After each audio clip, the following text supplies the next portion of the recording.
I stand alone in the church's bridal room, sunlight streaming through stained glass windows and casting blues and golds across my wedding dress. My reflection stares back at me from the antique mirror, and tear tracks glisten on my cheeks. My phone is still clutched in my trembling hand when a soft knock breaks the silence. The door creaks open, and Brenda, our wedding coordinator, pokes her head in. Her smile fades when she sees my face. "Allison, your father called the front desk," she says, the question hanging heavily in the air. I draw a deep breath, straighten my spine, and meet her gaze. "They're not coming," I say, my voice steadier than I feel. "They chose my sister's barbecue instead." Brenda's mouth forms a perfect O, and the kindness in her eyes almost undoes me. Just 20 minutes earlier, I'd been a whirlwind of nervous energy and anticipation. The makeup artist had just finished, declaring me the most radiant bride she'd seen all season. My hands shook as I reached for my phone when it rang. Dad's name lighting up the screen. "Daddy, are you almost here?" My voice had been bright, eager, childlike even. "Allison," his tone stopped me cold. That flat, matter-of-fact voice he used when delivering disappointing news. I'd heard it so many times before. "We won't be able to make it today, sweetheart." My free hand gripped the back of the vanity chair so hard my knuckles turned white. "What do you mean?" "Tara's housewarming beer barbecue just can't be rescheduled. All her new neighbors are coming, and the food's already been ordered." I pressed the phone tighter against my ear, certain I'd misheard him. "Dad, it's my wedding day." "I know, honey, and I'm sorry about the timing. These things happen." These things happen as if missing your daughter's wedding was like missing a movie night or a dinner reservation. "Mom wanted me to tell you we're both very sorry," he continued, his voice growing softer with practiced regret. "Tara sends her love." The silence stretched between us, familiar as an old scar. "Allison, are you there?" "I'm here." Two simple words, yet they seemed to come from somewhere outside myself. "We'll make it up to you, maybe take you and Mark out to a nice dinner next month." I didn't argue, I didn't plead, and I didn't cry. For the first time, I simply hung up without saying goodbye. My hand stopped shaking as I scrolled through my contacts and pressed Grandpa George's number. He answered on the first ring. "Pumpkin, everything okay?" The lump in my throat dissolved at the sound of his voice. "Dad's not coming," my voice grew stronger with each word. "Would you walk me down the aisle instead?" There was a pause, not of hesitation, but of emotion too big for words. "I'd be honored," his voice cracked. "More than you know. I've been waiting 72 years to walk a daughter down the aisle. I couldn't imagine anyone better." Now I touch Grandma Linda's pearls at my throat and smooth my dress, checking my reflection one last time. Another knock sounds, gentler than the first. "Allison, it's Grandpa George," he calls through the door. "Whenever you're ready, I'm here." I open the door to find him standing tall in his navy suit, his bow tie perfectly straight, and his eyes misting when he sees me. He offers his arm with a small bow, courtly and dignified. "You are the most beautiful bride these old eyes have ever seen," he says, his voice steady despite the tears gathering at the corners of his eyes. "And the strongest woman I know." The church doors open, and the gathered guests rise. Mark waits at the altar, his face transforming with love when he spots me. Grandma sits in the front row, a handkerchief clutched in her hand, beaming with the kind of pride only those who have truly loved you can show. Mark's family fills the pews on my side, his mother insisting, refusing to let empty chairs tell a story of absence. Grandpa's arm is solid beneath my hand as we take our first step together. The music swells around us, but it's the whisper of his voice I hear. "Head high now, Allison. You're not walking toward what you've lost. You're walking toward everything you've found." I straighten my shoulders and match his stride, my smile growing with each step forward. "Continue." I run my fingers over the silver frame holding our wedding photo. Mark and I beam at each other, our faces caught in that perfect moment when everything else faded away. Grandpa George stands behind us, one hand on my shoulder, pride radiating from him like warmth from a winter fire. "This one goes right here," I say, placing it on the mantel of our new home. Mark sets down a box marked kitchen and crosses to my side. "Perfect spot." He wraps his arm around my waist, pulling me close against him. Sunlight streams through the windows. We haven't yet hung curtains in, catching dust motes that dance around us. The living room smells of fresh paint and possibility, and boxes labeled in my careful handwriting create a cardboard maze around us. I still can't believe this is ours, I whisper. Mark kisses my temple. Believe it, we earned this. Bye.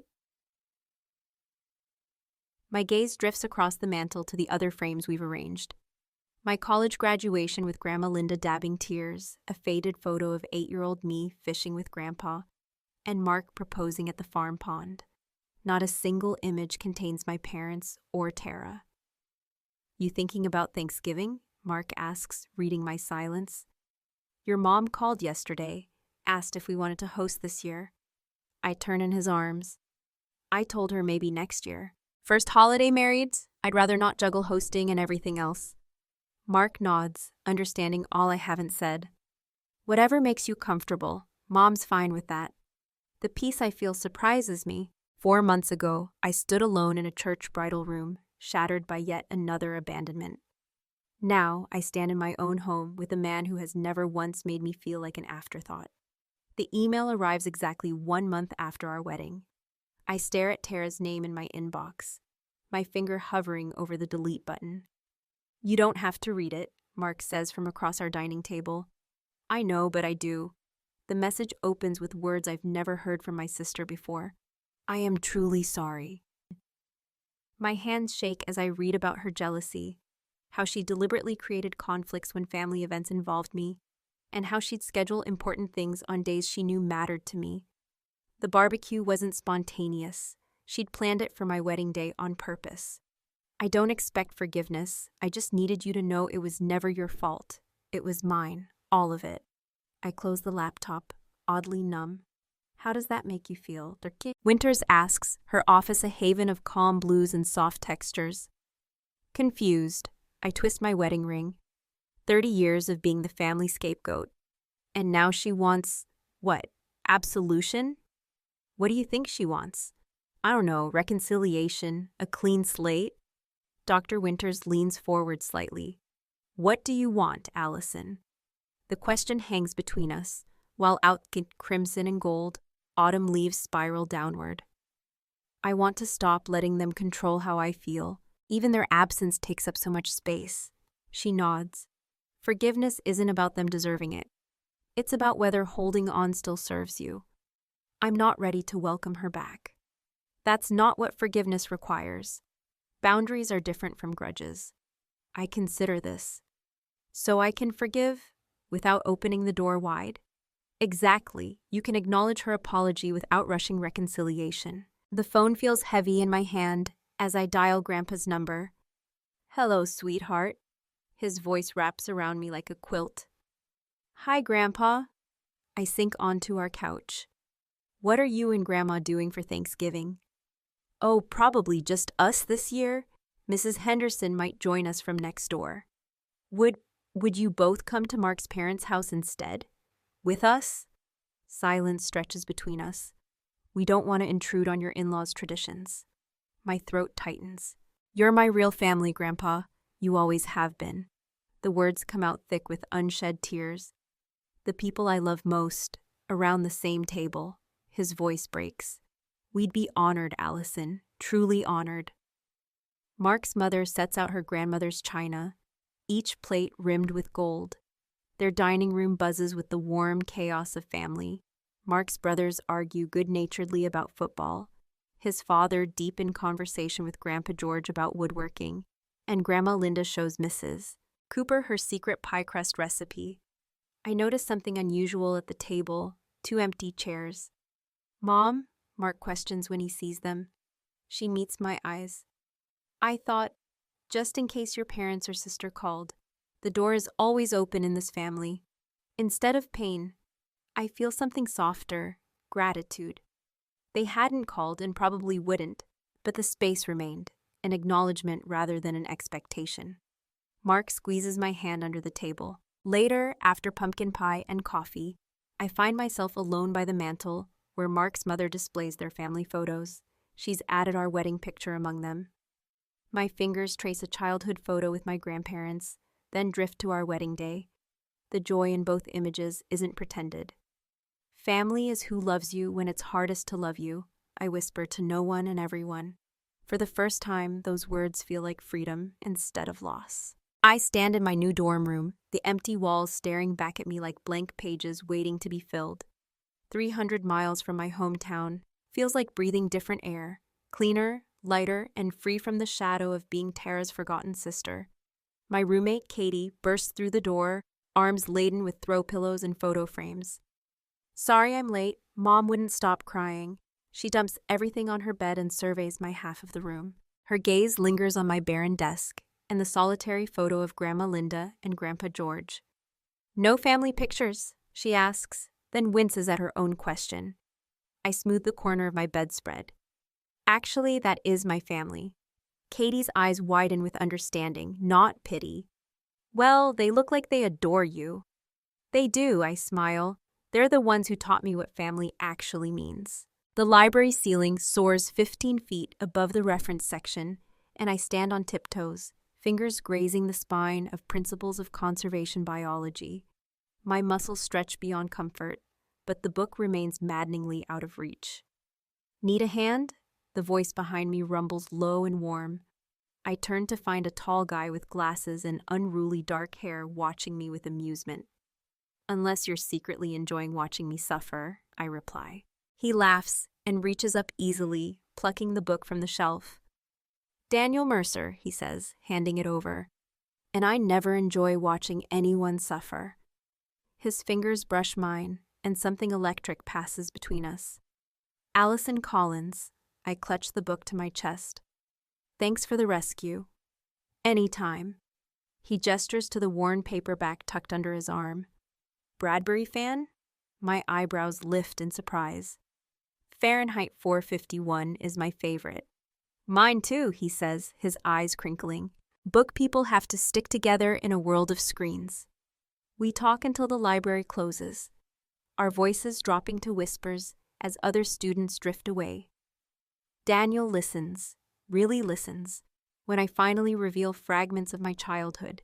No interruptions, no platitudes, no awkward shifting away from uncomfortable truths. When I finish, he simply says, "Their loss, Allison Collins, completely their loss." The Mercer family home glows with warmth when I step inside for Thanksgiving. Steam rises from pots on the stove while football plays in the background, so ordinary, so unfamiliar. Allison, Daniel's mother rushes forward, flour dusting her apron. We've been counting down the days. Daniel squeezes my hand before his brothers pull him into a debate about the game. I follow his mother into the kitchen, where she hands me an apron. Daniel says you're interested in cooking, she says. I've never really had the chance to learn family recipes. Something flickers across her face, understanding without the weight of judgment. Well, these mashed potatoes have been passed down for 4 generations. You're about to become generation 5. Later, when Margaret Mercer pulls a box from beneath the tree and hands it to me, I'm confused. Christmas isn't for another month. Just a little pre-Christmas tradition, she explains. Each year we give one early gift. Inside lies a hand-knit stocking with my name embroidered across the top. Not an afterthought, not a hasty addition, but my name, planned and permanent. I excuse myself to the bathroom, where I press my face into a towel and let silent tears soak the cotton. When I return, no one mentions my red eyes. The academic dean's office smells like old books and coffee. Ms. Collins, your application for the library sciences internship is quite impressive. I straighten in my chair. Thank you, sir. 2 campus jobs while maintaining a 3.9 GPA. He reviews my file. Most students struggle with half that workload. A knot forms in my throat. I think of endless nights studying under my desk lamp, my eyes burning with exhaustion. I'm accustomed to making things work. Well, Mrs. Jeffrey specifically requested you for the special collections position, he says. You have, quote, extraordinary attention to detail and a reverence for historical texts. Pride blooms in my chest, warm and unfamiliar. This praise belongs entirely to me. No comparison, not an afterthought, but recognition for my own merit. When can you start? He asks. Yesterday, I say, and he laughs. Grandpa George's farm spreads before us, autumn leaves crunching beneath our feet. Daniel's hand slips into mine as we walk the familiar path to the pond. You're quiet today, I say. Just thinking. His thumb brushes my knuckles. Your grandfather caught me staring at fishing lures for 20 minutes this morning. I laugh. He probably thought you were contemplating fish psychology. No, he knew exactly what I was doing. Daniel stops at this pond's edge, where years ago Grandpa taught me to fish after my parents left for Disneyland. He gave me something. Daniel drops to one knee, pulling a small velvet box from his pocket. Inside gleams a delicate ring with a center stone surrounded by tiny diamonds. Grandma Linda's ring, I whisper. They love you so much, Allison. His voice wavers almost as much as I do. Will you marry me? Through blurred vision, I nod yes. Behind us, a twig snaps. Grandpa and Grandma stand at the tree line, her face wet with tears, his chest puffed with pride. They plan this moment, these people who never left me behind. The notification chimes while Daniel and I choose wedding venues online. I glance at my phone, then freeze. Nancy Collins has sent you a message. 5 years of silence, and now my mother reaches out, 12 hours after I posted our engagement photos. What is it? Daniel asks, concern etching his forehead. I turn the screen toward him. Suddenly, my mother remembers I exist. He reads the brief message. Your father and I are so happy for you. We'd love to discuss wedding plans. Are you sure you want to respond? Daniel's question holds no pressure, only protection. I stare at the screen, at my mother's profile picture, showing her perfect smile beside my father and Tara at some beach resort. My thumb hovers over the keyboard, trembling slightly. Sometimes the people who hurt us most have perfect timing. They return just when our happiness feels complete. Allison, Daniel squeezes my hand. The choice stretches before me like two different futures. I arrive at Riverside Cafe 20 minutes early and claim the corner table by the window. The familiar scent of freshly ground coffee beans reminds me of late-night study sessions during college, before life got complicated again. My fingers trace the rim of an empty mug as I rehearse what I'll say to the parents I haven't seen in 3 years. The bell above the door chimes, and my spine stiffens before I even look up. They stand in the doorway, scanning the room. Mom clutches her purse with white knuckles, and Dad's hand rests on her lower back, guiding her forward. When he spots me, 3 years haven't changed them much. Mom's hair is still perfectly colored, and Dad's posture is military straight. I rise as they approach. Mom's arms open for a hug that feels like embracing a mannequin, stiff and perfunctory. Dad extends his hand for a formal shake, as if we're concluding a business meeting rather than beginning a family reunion. You look well, Allison. Mom's eyes dart around the cafe. This is a lovely spot. How's the wedding planning coming along? Dad asks before I can respond to Mom. No, how have you been? No, we've missed you. Just straight to the agenda. It's going fine, I say, and sip my water. Daniel and I have most of the details settled. That's wonderful, Mom says. And how is your job at the library? University archives, isn't it? I'm the research librarian now. Dad nods, clearly uninterested. We should discuss the ceremony. Have you booked the church yet? The barista delivers their coffees. Black for Dad, vanilla latte for Mom. Same orders for 20 years. Yes, First Methodist downtown, May 15th. I watch their expressions carefully. Grandma helped me with the deposit. A flicker of annoyance crosses Dad's face at the mention of his mother. He clears his throat. We were thinking about the guest list. Here it comes. Will Tara be receiving an invitation? His tone suggests there's only one acceptable answer. I set my mug down deliberately. No, Mom gasps softly. Allison, she's your sister. I'm aware of our biological connection. What will people think? Mom leans forward, her voice dropping to a whisper. Everyone does have a sister. They'll ask questions. The real concern emerges. Not my feelings, not my safety, not even Tara's feelings, just appearances. I'm not concerned with what people think. I'm concerned with having a peaceful wedding day. Dad's jaw tightens. Families forgive, Allison. Forgiveness doesn't require exposure to further harm. Mom's eyes well with tears. The performance I've seen since childhood. We're finally being a family again, after all this time apart. She reaches across the table for my hand. Don't you want that? My hands tremble beneath the table, but I keep my voice steady. What I want is genuine connection, not conditional acceptance. That's not fair, Dad says, his voice hardening. We've reached out, we're here. 3 years after I moved out, 6 months after I got engaged. I meet his gaze, only when there's a public event where my absence might be noticed. Mom dabs at her eyes with a napkin. We could try family therapy, after the wedding, of course. And Tara has promised to be on her best behavior, Dad adds, just for the one day. The implication hangs unspoken. If I refuse, they'll withdraw again, the familiar threat disguised as reasonable compromise. I'll still walk you down the aisle, Dad offers, as if bestowing a great gift.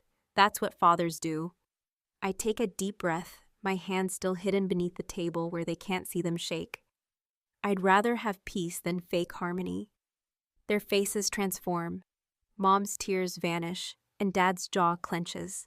You've always been difficult, he says, always making mountains out of molehills. Perhaps we could compromise, Mom suggests desperately. What if Tara attends just the reception? I reach for my wallet, place enough cash on the table to cover all our drinks. I've already survived without you for 3 years.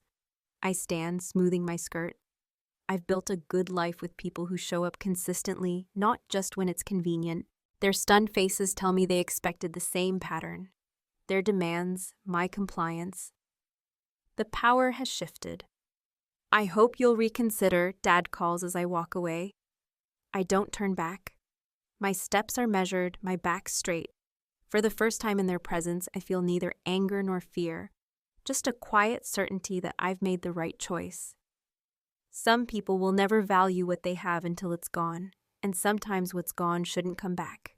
For 3 weeks, the pressure had been building. Mom called daily, her voice shifting between syrupy sweetness and wounded martyrdom, absolutely certain about this decision. Allison, family is forever. Weddings are meant to bring people together, not drive them apart. I'd stop whatever I was doing, addressing invitations, confirming flowers, finalizing vows, and listen to variations of the same conversation. My silence on the other end only fueled her determination. Your father barely sleeps. Is that what you want? To know you're causing him such distress? Then came Tara's text yesterday, blindsiding me completely. I'm not the one keeping us apart. Never have been. They've made their own choices about you. Always have. My fingers had hovered over my phone, unsure how to respond to this first ever acknowledgement of our family's dysfunction. Before I could decide, Dad called with his ultimatum. Tara's housewarming barbecue is the same day as your wedding. His voice carried that familiar note of finality. We can't be in 2 places at once, Allison. She scheduled it knowing my wedding date. The words tasted bitter on my tongue. She's been planning this for weeks. All her new neighbors are coming. Dad, I sent save the date 6 months ago. His sigh traveled across the phone line, heavy with manufactured regret. This is the consequence of your choice not to include your sister. Actions have consequences, Allison. The truth crashed over me like cold water. They'd never intended to come unless Tara was invited.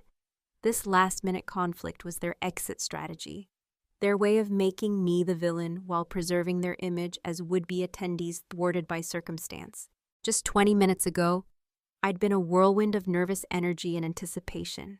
The makeup artist had just finished, declaring me the most radiant bride she'd seen all season. My hands shook as I reached for my phone when it rang. Dad's name lighting up the screen. Daddy, are you almost here? My voice had been bright, eager, childlike even. Allison, his tone stopped me cold. That flat, matter-of-fact voice he used when delivering disappointing news. I'd heard it so many times before. We won't be able to make it today, sweetheart. My free hand gripped the back of the vanity chair so hard my knuckles turned white. What do you mean? Tara's housewarming barbecue just can't be rescheduled. All her new neighbors are coming, and the food's already been ordered.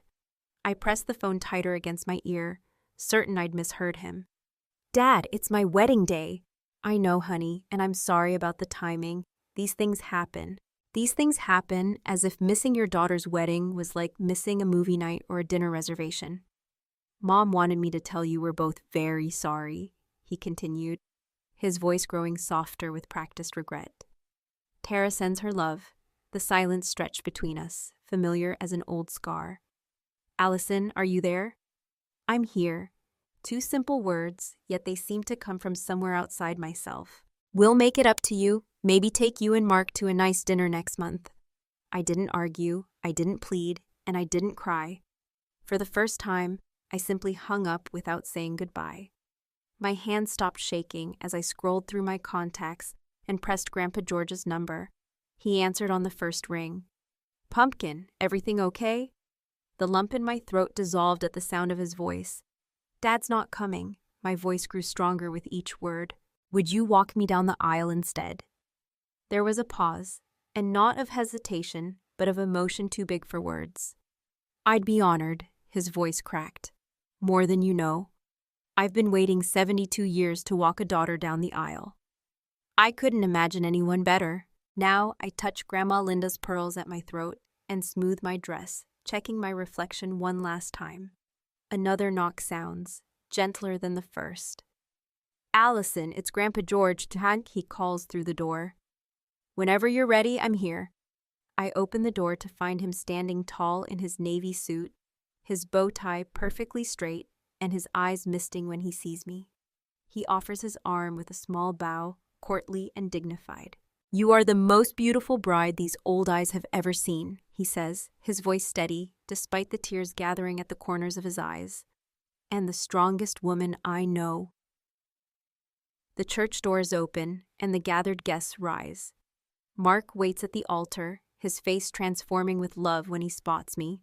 Grandma sits in the front row, a handkerchief clutched in her hand, beaming with the kind of pride only those who have truly loved you can show. Mark's family fills the pews on my side, his mother insisting, refusing to let empty chairs tell a story of absence.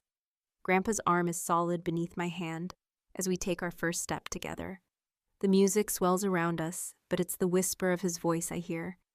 Head high now, Allison. You're not walking toward what you've lost. You're walking toward everything you've found.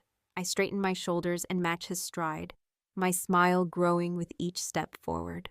The valuable lesson here is that family is not always defined by blood, but by the consistent love, support, and presence of those who choose to be there for you, especially during life's most significant moments.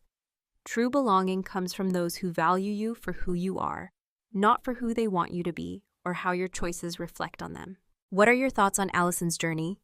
Share your comments below, and don't forget to subscribe to the channel for more stories of resilience and self-discovery.